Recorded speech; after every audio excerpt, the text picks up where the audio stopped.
Bonjour à tous, bienvenue sur TVC Vremen pour notre nouvel épisode de Pleine Page. Nous recevons aujourd'hui une personnalité nantaise que beaucoup d'entre vous connaissent, je suppose. Il s'agit de Jean Amiot Dainville. Jean Amiot Dainville, merci d'être avec nous sur TVC Vremen. Il y a longtemps qu'on ne s'était vus tous les deux, oui. Et je parle de ça à l'époque nantaise, où vous vous occupiez de la destinée de cette Tour Bretagne, de ce CCO, Centre de Communication de l'Ouest, dans cette Tour Bretagne de Nantes, qui est un peu la Tour Montparnasse en raccourci tout de même. Hein. Oui, c'est ça. Voilà. J'ai contribué à sauver la Tour Bretagne, et j'en étais le concierge, puisque j'étais en bas. Oui.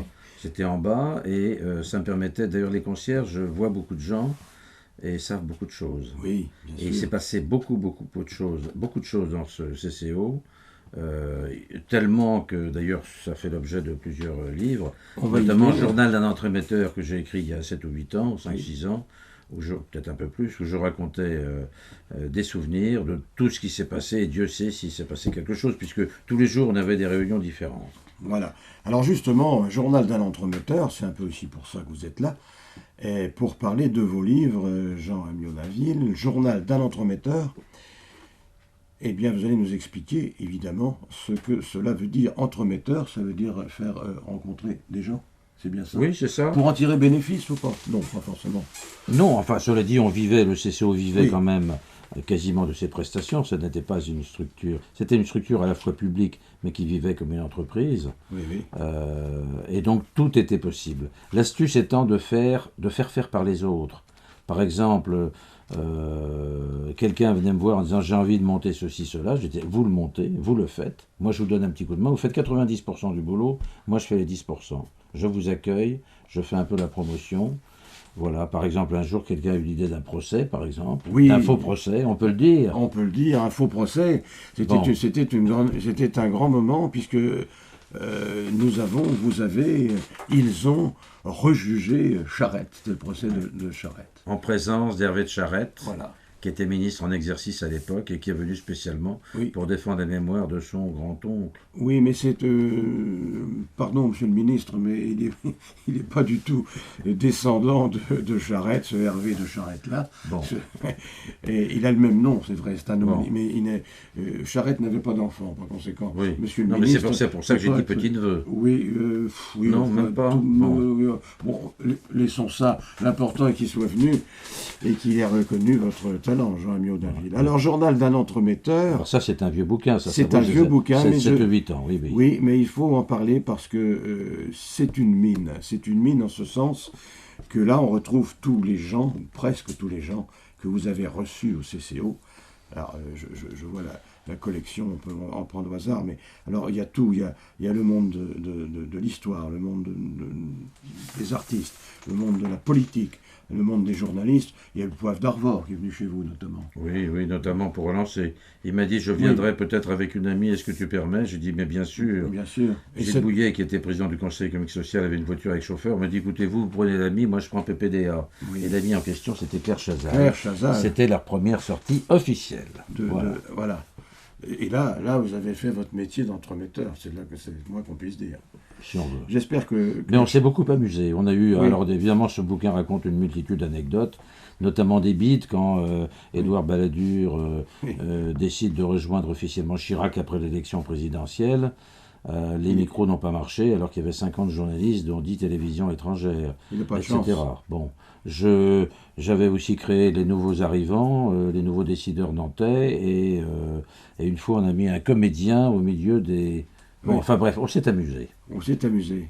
Et tout en vous amusant... Le jazz... Voilà, j'allais vous dire, vous avez peigné à peu près tout. Le jazz, la musique, le théâtre, la littérature, la politique, je le disais à l'instant. Tout était possible. Tiens, je vois la photo du recteur Boubaker, Dadil Boubaker, qui est toujours le recteur de la mosquée de Paris, non peut-être plus. Oui. Et on a fait un débat sur le dialogue interreligieux. C'est moi qui animais le débat. Et à un moment, Dalil Boubaker, au lieu de l'appeler monsieur le recteur, je l'ai appelé monsieur le rabbin. Oui. Donc la salle a beaucoup ri, et je pense que ma gaffe a fait beaucoup pour le dialogue interreligieux. Oui, vous pensez ça? Ah oui. Ben écoutez, je pense qu'il faudrait, dans tous les débats, comme ça, des petits clins d'œil, des petits trucs. Voilà. Alors je vois aussi, vous avez reçu notamment moi j'aime beaucoup le théâtre, et je vois Jean Piat. Ah, Jean Piat, extraordinaire. Alors, c'était une journée extraordinaire. Ah oui, Jean Piat. Et à l'époque, il avait quoi, 80 ans, maintenant il doit avoir 90, toujours en pleine forme. Toujours en pleine forme. Et alors, vous n'avez pas trop de regrets d'avoir quitté cette belle maison. Je vois aussi Philippe Labro, entre parenthèses. Bon, un confrère. faut jamais avoir des regrets. Ce qui est intéressant, c'est de prévoir, de concevoir. Et là, ce sont les projets qui font vivre. Le passé, bon, Oui. c'est bien, c'est une belle expérience, il fallait la raconter. Mais alors, on dit toujours qu'il n'a pas de passé, n'a pas d'avenir. Ah oui, juste- non, c'est mais, juste ou non, faux, mais ça, je non ne, Vous savez je qui ne a dit regrette ça, pas ce Jean-Ami passé. Audinville Non, mais c'est besoin de culture, moi. Oui. C'est Lénine. J'ai pas de culture. Ah, c'est Lénine, très Oui, bien. Ah oui, c'est Un intéressant. petit garçon amusant. Bon, voilà. Et puis, alors, je vois Max Gallo, là. Alors, il s'agit de Max Gallo, de l'écrivain, bien d'accord. Max Gallo, Parce qu'il y a beaucoup de Gallo dans notre région, il faut se méfier parfois des homonymies, et celui-là, c'est Max Gallo. c'est Max Gallo, Ok. sans P à la fin, évidemment. Voilà. Et ben voilà, c'est ce que je voulais vous entendre dire.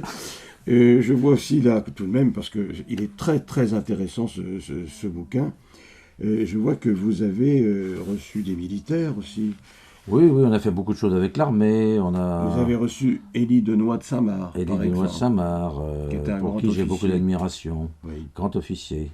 Moi-même, je suis fils de militaire. oui, Mon père a fait Saint-Cyr personne n'est et parfait. était dans la Légion étrangère. Ah. Voilà. Très bien. Comme Élie Denoy de Saint-Marc. Voilà. Et je vois aussi parmi C'est les bien hommes d'avoir des photos, politiques hein. qui sont venus, moi, c'est Il y a formidable. Gattaz, Mitterrand et des patrons. Gattaz, Mitterrand et les patrons. Alors Gattaz, le père, évidemment. Oui, Yvon. Oui, pas celui de... Yvon, qui a beaucoup d'humour, qui parle très facilement, je dirais peut-être plus que son fils. Oui. Beaucoup Il d'humour. parle mieux Il que son aime, fils, il non aime, il aime beaucoup les jeux de mots aussi, Oui. le père Gattaz. Est-ce qu'il parle mieux Il que aurait son pu être fils? chansonnier. Il parle mieux que le fils, peut-être. Il est. Oui, Oui, il parle mieux. Oui, il parle mieux. Mais enfin, on ne demande pas à un président de patron de bien parler. Non, mais ça Bon, peut enfin, aider voilà, tout aussi. ça, c'est des anecdotes. Alors tout ça sont des Mais anecdotes. derrière les anecdotes, il y a quand même du fond. Oui. Je ne suis pas que. Non, Il n'y a bien pas sûr. que les anecdotes. J'imagine. Et puis je vois Jean d'Ormesson aussi. Ah, Jean d'Ormesson, Vous extraordinaire. avez dû passer un bon moment. avec Jean Il d'Ormesson. est venu plusieurs fois. Oui. Et la dernière fois où il est venu, je suis allé chercher à la gare. Il était dans le train. Mhm. À la sortie du wagon, on dit wagon, voiture, pardon, je suis allé chercher. Il y avait deux vieilles dames, à l'époque il avait 70 ans, 75 peut-être, mais il était encore assez vert, c'est normal pour un académicien. Oui. Et il a pris les valises de deux vieilles dames qui ne savaient pas qui il était. Et c'est lui qui prenait les... Voilà. Mais alors, fantastique, d'Ormesson, d'une gentillesse Oui, nous l'avons rencontré également. et d'une culture. Bien sûr. Bon, Alors Jean Amiot-Dainville, Journal d'un entremetteur, ça c'est donc un bouquin. ça, c'est donc un bouquin, mais qu'il faut revoir et qu'il faut revisiter, je pense, parce que c'est énormément de souvenirs, énormément d'anecdotes, énormément de choses de la ville de Nantes. Hein. Et puis, Oui, et même au-delà. et même au-delà. Oui, et même mais au-delà. on avait essaimé notamment avec les nouveaux décideurs, par exemple. C'est On a ça. fait quelque chose en Calvados. Alors vous faisiez aussi des bouquins, Jean Amiot-Dainville, que vous aviez appelés les grosses têtes. Les têtes. Les têtes, non, les grosses têtes c'est Bouvard, les têtes c'est vous. C'est très casse-gueule. Oui, les têtes Très de casse-gueule, parce Loire-Atlantique, que ceux les qui têtes n'étaient de pas dedans Vendée. étaient furieux. Ah oui. Ben oui. Je pense même que c'est toujours une bonne idée, puisque ça a été repris par d'autres ensuite, qu'il fallait qu'on connaisse les gens autour de nous qui avaient des responsabilités dans tous les domaines, Oui. politique, économique, social, culturel, pas trop de sport, c'est pas de mon truc d'ailleurs. Enfin ici, il devait y avoir un ou deux footballeurs, mais il faut toujours avoir des footballeurs. Mais... Alors ceux qui n'étaient pas dedans n'étaient pas contents. Ah ben, ça m'a fait Ils n'étaient pas dans la des Bible, ingrats, là. ceux qui étaient dedans, mais beaucoup d'aigris. Oui. Ceux qui n'étaient pas dedans, c'est horrible. Oui. Horrible. Mais on avait, avec Denis Roux, on avait monté ça, et on avait la conscience tranquille parce qu'on a fait notre boulot honnêtement. Un peu complaisant les têtes, non? Non, Non, forcément. pas du tout. Non, c'était Non, l'objectif. Bah, c'était, on va dire, les notables. J'aime Oui. pas ce mot-là. Oui, Mais ça, c'était les notable. notables, les responsables. Bon, Non, mais ça permettait surtout d'avoir les informations beaucoup plus que dans le Ouzbou, avec une multitude d'anecdotes. Et avec un esprit positif. Moi, j'aime les choses positives. Et il y avait une rubrique qui s'appelait Performance. Donc, je me souviens. Oui. Il ne s'agissait pas simplement de donner les diplômes et les machins, mais aussi de dire des choses exceptionnelles, parce que On a tendance aujourd'hui à voir le mauvais côté des choses. Moi, j'aime bien voir le bon côté des choses. C'est d'ailleurs l'objet de ce bouquin. Alors, transition. On va en parler. Transition superbe. On voit que vous avez l'habitude, Jean Amiot-Dainville. Alors, ce bouquin-là, maintenant, ce livre, Vie de com, avec un M, je le fais voir parce que vous avez écrit M comme le verbe aimer. Alors, Oui. vous allez nous donner une explication de cette astuce. La lettre suivante après le M, c'est une autre lettre. Oui. Et qui pourrait dire N-H-I-N-E. Oui. Je crois qu'il y en a d'ailleurs qui n'ont pas compris. Oui. Ben, moi, pas trop, à vrai dire. mais sûrement que si vous m'expliquez. Hein. Non. Alors là, je dis que du bien dans ce bouquin. Ah, formidable. Je dis que du bien. Donc c'est pas intéressant, parce que pour être, pour être bien vu dans la vie, pour qu'on parle de nous, il faut dire du mal. Oui. En tout cas, je note qu'il y a une préface de Philippe Gildac, un confrère également. Et c'est sympa de sa part de vous avoir fait une petite préface. Il est sympathique. J'ai eu la chance surtout qu'il soit en classe avec un de mes frères qui lui qui était en tête de classe. Népotisme encore, toujours. Toujours. Et non, mais Gilda, c'est un type remarquable. Oui. Remarquable. Qu'on a bien vu sur Canal+, très souvent, oui. Bien entendu.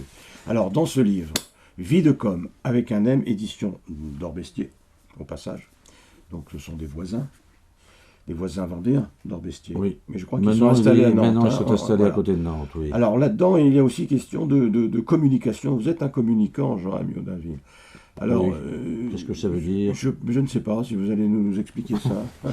C'est quoi être communicant ? Vous savez ce que j'en pense, moi ? Je pense que le mot communication est un mot moderne pour dire propagande, je me trompe. Non, mais le mot communication, il y a des mots savants qui l'expliquent. D'ailleurs, je crois que le mot communication a 5 définitions. Tout le monde veut être dans la com. La communication qui permet de rapprocher les gens. Oui. Ah bon ? Oui. Et la communication, les moyens d'information, qui eux, bon, et c'est complètement antinomique, ça n'a rien à voir. Voilà. Donc quand on dit, plus il y a moyens de communication, moins les gens se parlent et s'écoutent, c'est vrai et c'est pas vrai, tout dépend de quel com nous parlons. Mais moi, j'essaye d'être concret, pragmatique, et je rends hommage dans ce bouquin à beaucoup de gens, toujours. Ça me permet de vendre de bouquins. Oui. Parce que ceux qui sont dedans... Ah, ça c'est bien, ça oui, c'est bien. C'était les têtes. Je vous reconnais bien là. Mais je ne suis pas un homme d'affaires. Mais... Non, mais enfin, mais quand même. Très bien. Et alors là, je passe en revue un tout petit peu ma famille, très peu. D'ailleurs, j'ai donné ce bouquin... Ce bouquin a été acheté par un professeur de communication à Nantes il y a 1 an. Et je lui ai dit, qu'est-ce que vous pensez de mon bouquin ? Elle m'a répondu, ouais. Le portrait que j'ai préféré, c'est celui consacré à votre mère. Je parle à un moment, il y a des chapitres sur ma mère. Je parle de mes tantes bonne sœur carmélite, d'une autre qui était châtelaine. Oui. Et je parle de ma mère qui s'est retrouvée veuve à 28 ou 29 ans avec 5 enfants. Bon, on n'est pas là pour pleurer. Mais page familiale, mais c'est surtout évidemment des gens que j'ai rencontrés, mes anciens patrons, les gens que j'ai côtoyés, qui m'ont marqué. Voilà. En tout cas, c'est un beau bouquin, et puis moi je trouve que, comme l'autre du reste, il est intéressant parce que c'est une manière du dictionnaire, une manière de lexicon. On retrouve beaucoup de gens connus, il y a beaucoup de confrères de la presse, je vois Dominique Baudis. Dominique Baudis, oui, je parle de la rumeur. De la rumeur, voilà, c'est ça. Hein. J'aime bien le rire, le risque et la rime. Ah, voilà. Mais il y a aussi un autre mot qui commence par le R, c'est la rumeur. Et aujourd'hui, n'importe qui peut dire du mal de... Et ça marche. Et ça marche. Et c'est formidable. Ça marche. C'est formidable. Et Dominique Baudis, je suis allé le voir, lui donner le bouquin, puisque je parle de la rumeur, puisqu'il a été l'objet de rumeurs. Je suis allé le voir quand il était défenseur des droits, c'est ça, à Paris, un poste national. Il est mort 1 mois après, non pas parce qu'il a lu mon bouquin, ne rions pas, mais... Et il était prêt à venir d'ailleurs à parler exceptionnellement de cette période qu'il a vécue. Et il a été au CSA à un moment donné. Il a été au CSA, c'est lui qui a lancé les télévisions. Comment s'appellent les télévisions Oui, enfin la chaîne de télévision que vous avez aujourd'hui. Oui, mais il y a aussi les télévisions de proximité. De proximité, voilà. Jean Amiot-Dainville, après toutes ces aventures, toutes ces écritures et toutes... ces agitations sympathiques, j'imagine que vous avez encore des projets. Vous n'allez pas aller cultiver votre jardin, déjà ? Alors aujourd'hui, je suis membre de l'Académie littéraire qui s'appelle Bretagne et Pays de la Loire, qui est surtout nantaise, un peu vendéenne, un peu Maine-et-Loire. Oui. J'ai relancé une association sur le rire qui s'appelle le CLA de rire, le CLA, Club Atlantique. Oui. mais qui s'intéresse à l'humour et à l'optimisme. Le de rire, c'est très fin. Ah oui, vous avez vu l'astuce. Oh, Mais on l'appelle le tout court. Ah oui, oui. Et on ne fait pas que... Mais c'est très compliqué. J'ai monté beaucoup de choses dans ma vie. J'ai monté une dizaine, une vingtaine de gros projets qui ont en général réussi. Mais ça, c'est très compliqué parce que mes copains viennent pour se marrer. Oui. Or, comme dans toute activité, il faut avoir un peu d'organisation, j'allais dire de rigueur. Et là, nous étions avant-hier au musée de Louis, le musée de Louis au château de Clermont. Château de Clermont. Et on va certainement s'associer à ce... Et on a parlé de Louis de Funès avec des témoins exceptionnels qu'il a rencontrés quand il était à Clermont. Bref, vous n'avez pas fini de sévir, de rire. Oui, je ne donnais qu'une partie de mes activités. Parce que rire est le propre de l'homme, c'est bien ça. Absolument. Ah. Merci Jean Amiot d'Inville. On dit ça sérieusement. Oui, mais bien entendu, comme Rabelais a toujours été un personnage sérieux.